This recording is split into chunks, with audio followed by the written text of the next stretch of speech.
tell us about yourself and, of course, some of the awesome things that you have done, that you have been a part of? Uh, Yeah. because you're, Um, yeah, I think yes, take it please from continue. there. So, no, I just Uh, wanted to say that, you've done things that, that are within South African visual art space. So tell us about yes. those things. You are a practitioner within that space. What are the things Yes. that you have done? Well, we might have to sit here for quite some time, Sometime. but basically, in summary, I'm a cultural practitioner. Mm. I'm from the Eastern Cape, and I moved to Cape Town to come study. And initially, I'd studied law, Mm. Sure. thinking I'd wanted to be a lawyer, and Mm. then kind of just, Went left south. that somewhere. I mean, I graduated, but then Mm. when it was time to work, I kind of went into politics and then went into government, and then in 2020, I decided to leave my government job here at City of Cape Town Mm. to kind of pursue this sort of creative entrepreneurial spirit that I was feeling Mm. for Mm. some time.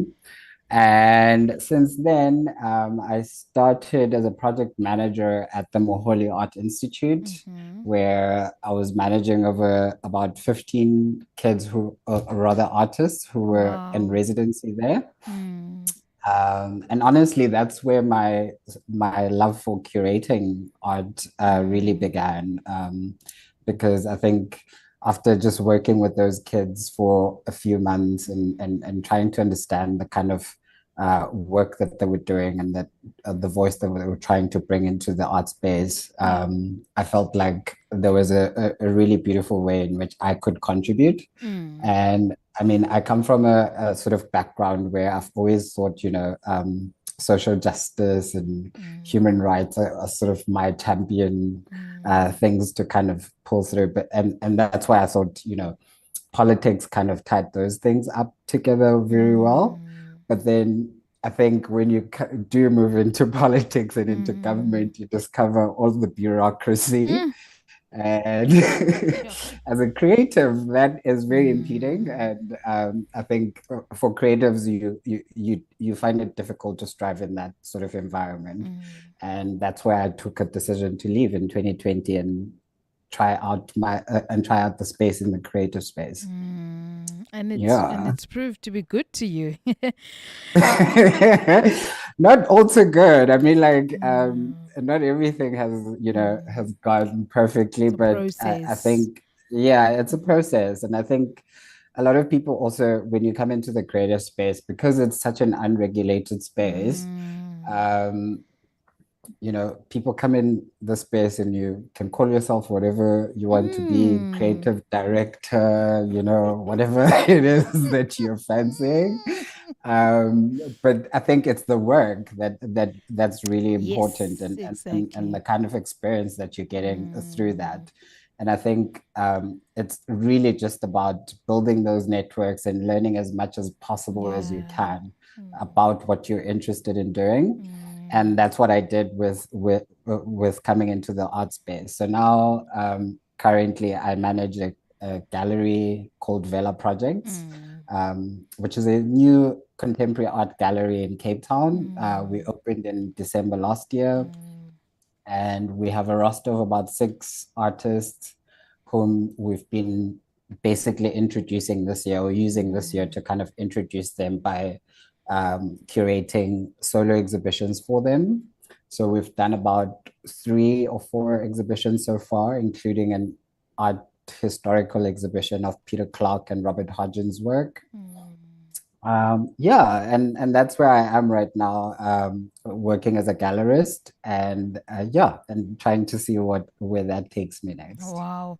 So what I'm interested in when Zima is that how do you select the artwork that must be exhibited? I mean, what do Mm. you look for? How do you know that this is the right thing? This is what, people are looking for. Or, yes, we are taking Yeah, your yeah. artwork because it's, what is in or this season. How do you make How do we sure that, determine how do you that? determine and get the right piece of Look, work in? I think it all starts with essentially what you're trying to achieve. I mean, you curate exhibitions for a sort of a myriad type of reasons, which could include either you showcasing a collection of works by a collector, for example, Mm, or you curating for an independent artist who just wants to be able to showcase their work at a gallery space, yeah. or you curating for, a nonprofit organization, which was probably my second curating work that I did with the city of Cape Town Mm, um, last year, where I curated a group exhibition titled Mother City with about 18 artists who were part of the Emerging Artists Program by the city of Cape Town. mm, And so yeah, so there's just like various sort of reasons why you would curate, and then I think that would kind of build you into what the theme of that work is. mm, And once you've kind of selected what the theme is, looking at the different works then that you're presented with, you look mm, at what ties into the theme, what speaks about some of the sort of characteristics of this theme that you're mm, working with, and then looking also for the sort of visual element, because they have to look good next to each other mm, also, mm, or in a room, because essentially what you ultimately trying to do is create an environment where mm. people can interact or engage the work. Yeah. And I think that's the important part about this art space, is that we're not simply just wanting to show people beautiful artworks Mm, on the wall, but we also want to educate. So most of the exhibitions that I've worked on also have a component of an educational program, yeah. which you have to think about. And that can also take various forms, where you're either thinking about community kids or from high school kids Mm, who want to come in and look at the exhibition. I mean, just last week I had kids from Cape Town High School lovely. who came into the gallery, and they're part of a sort of a writing group within Mm, the Cape Town High School, and they're writing an anthology actually, and brought them into the gallery and took them around the exhibition that we currently have, which spoke sort of directly to the theme that they are writing on, yeah. which I thought was really nice. So Mm, those are the sort of aspects and things that you look at, mm, mm, apart just from the visual appeal of the work. mm. And Yeah. just in the wider scheme of things, what role do you think art plays in society, and how do you aim to contribute to your thoughts and who you are through your work Mm, into the role that art mm. plays in society? Look, I believe myself to be a conduit Mm, of some sort within the space. mm, And I think, specifically because I also joined the art space after the lockdown period and everything else that happened in the last mm, few years. And I think, like, from that sort of isolation, for me, the role of art is communities, building community.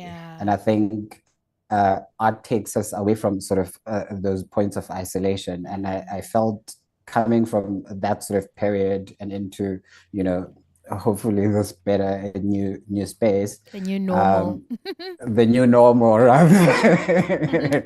That I wanted to be part of, building a community. But also, I think, uh, art is very diverse, and I Mm, think it also creates awareness on different things that are around us mm, that we not necessarily too attuned to, or rather want to engage sometimes.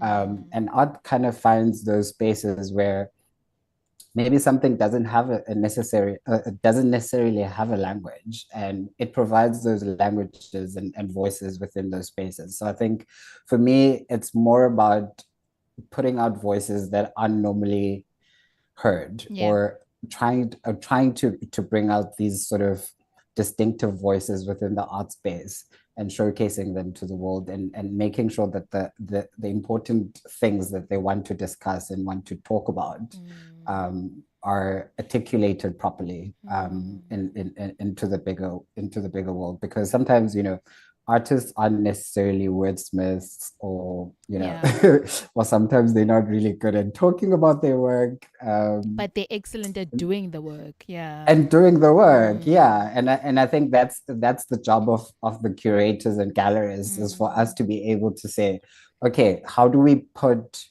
everything that you've painted now into into words, and how do we explain it to people, so we find those words of describing that exhibition text, of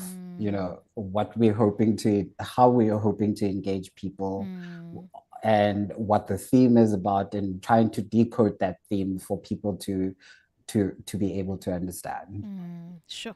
Yeah. A lot of work goes into it. So, can you walk us Certainly. through the process of curating an exhibition, from conceptualization to the installation of an exhibition? No, it's a lot of work. Honestly, I dread specifically the last 2 weeks of production. Crunch time. You'll see it on my face, like when it's that week, But honestly, like it's a culmination of months of work that goes into curating an exhibition. And that starts with the artist with no work, basically, and then building with the artist to say, okay,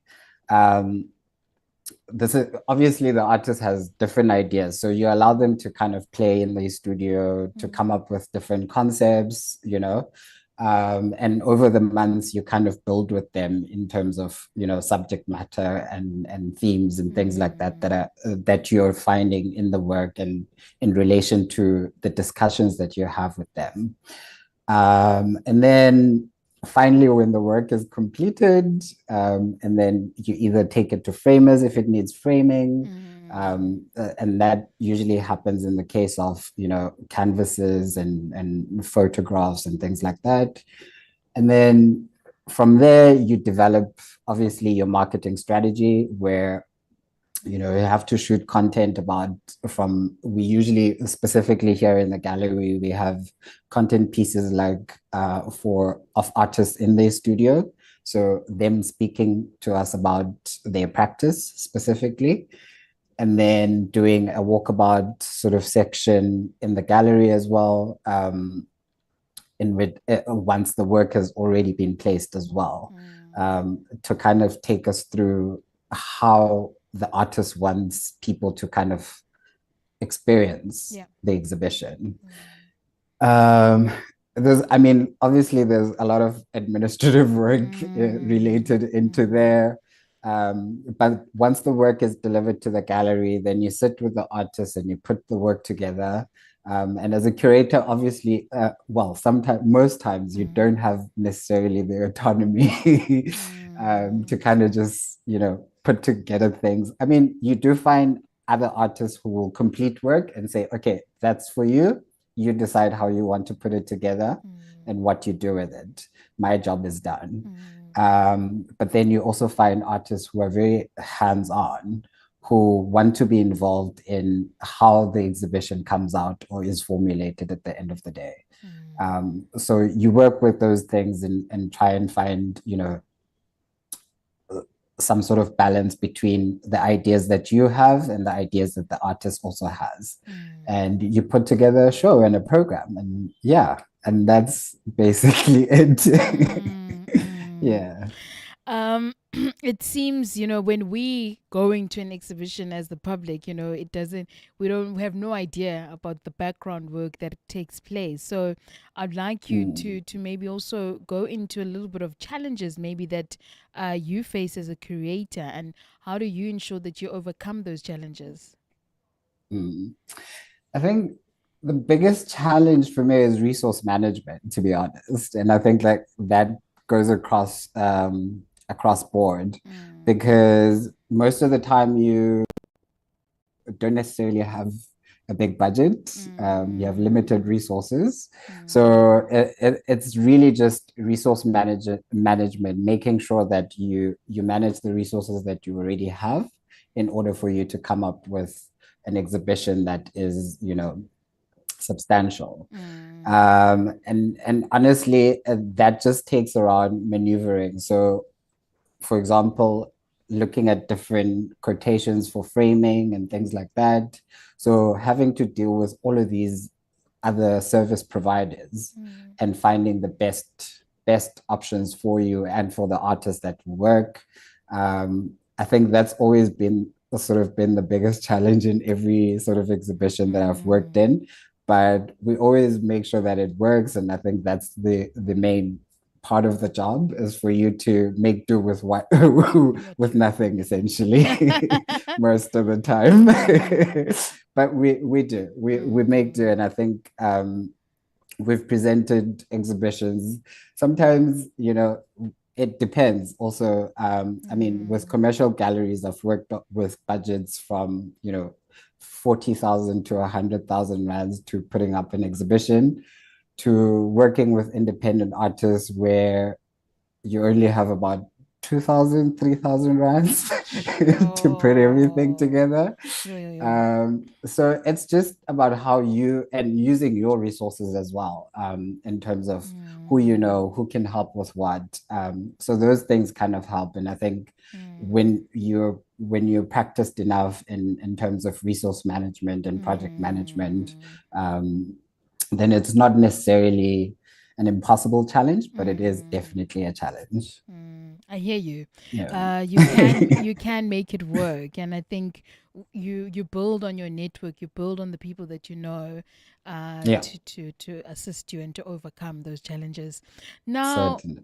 with art, I know that there are constantly new trends that are coming on, and I almost feel like at times it's like so fickle because one moment everyone is crazy about this, and then the next it's something else. So, how do you Mm. ensure that you stay connected when it comes to emerging trends, and just the Mm. art world in itself? Knowing In general. what's happening, and having your Mm. finger on the pulse. Yeah. Look, we go to most exhibitions in the city. Mm, mm, You keep up online. yeah. There's different resources as well, and newsletters that we mostly subscribe to. So every Yes. time there's something new, you receive the news that, oh, somebody's showing.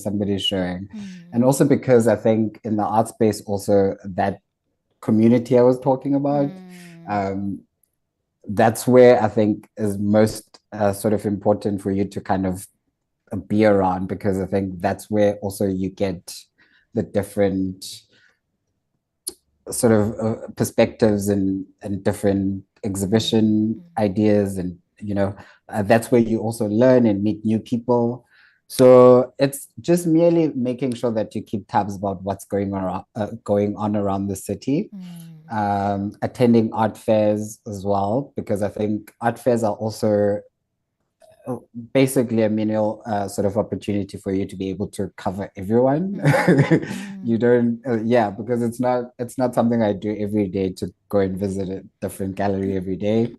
mm, But I visit, I have specific artists also that I'm interested in, that I follow, whose careers that I follow. mm. Maybe because I just like their work or Yeah. want to work with them in the future. So it's nice to kind of like keep in touch in terms of what is a person doing. And also that's how you also find ways of collaborating as well.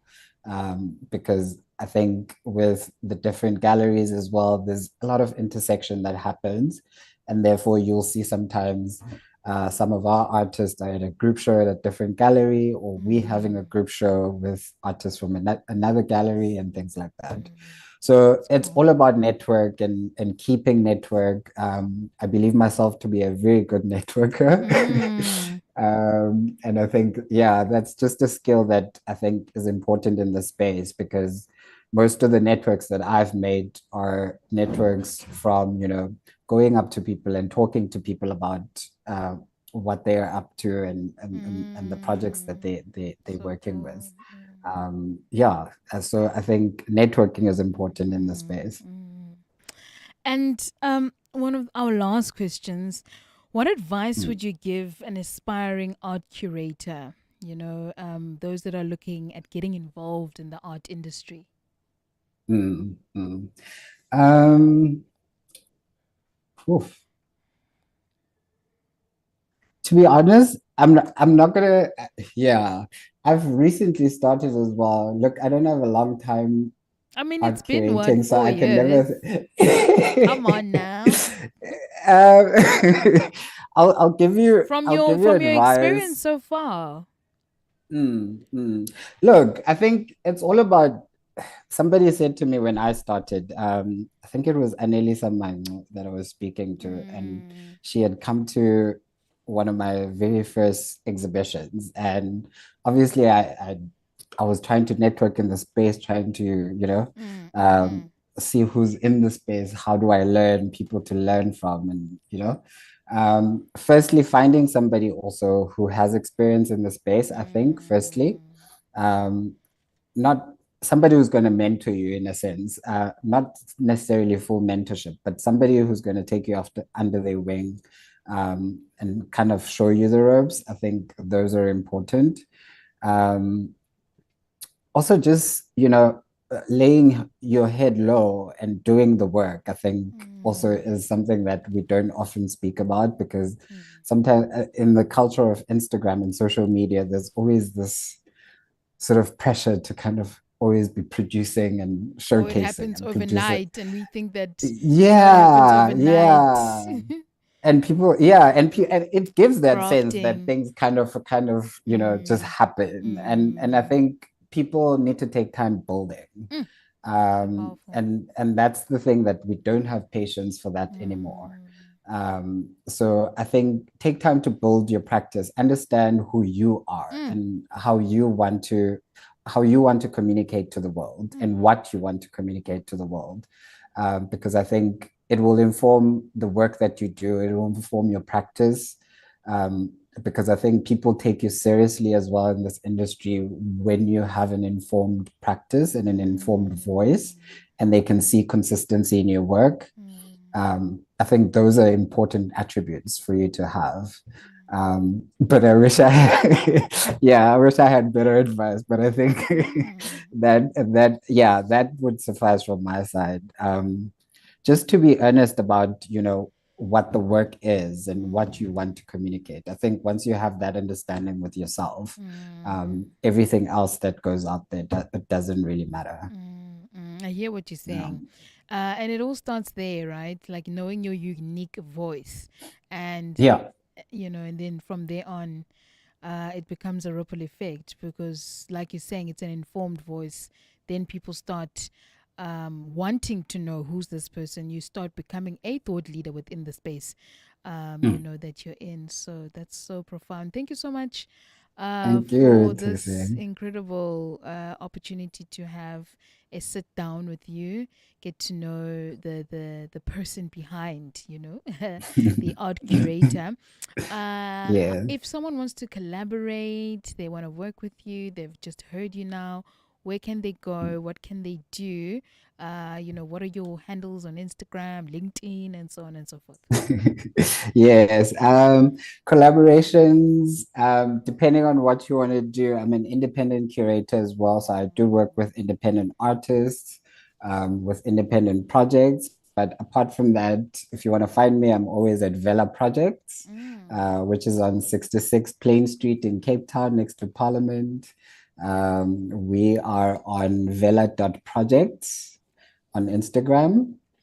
And you can also drop me an email at zimasile@velaprojects.co.za. Great stuff. Zima, was that intentional for you to continue being within the atmosphere of Parliament? Not really. I'm still there, but I'm not there. No, no, not at all. I keep running into my old I colleagues, can imagine. How does that and feel? everybody's just like, "Are you a What curator are you now?" doing now? Yo. No, they can't believe How it. can you leave Parliament in Fontaine? Hey. Oh, no. Parliament is a rocker, hey. But Anyone who's worked in that environment totally understands. But hey. yeah, No. it's not a bad space. Look, Parliament was quite Remember, exciting you are being for recorded, so watch yourself. No, I never say anything incriminating, don't worry.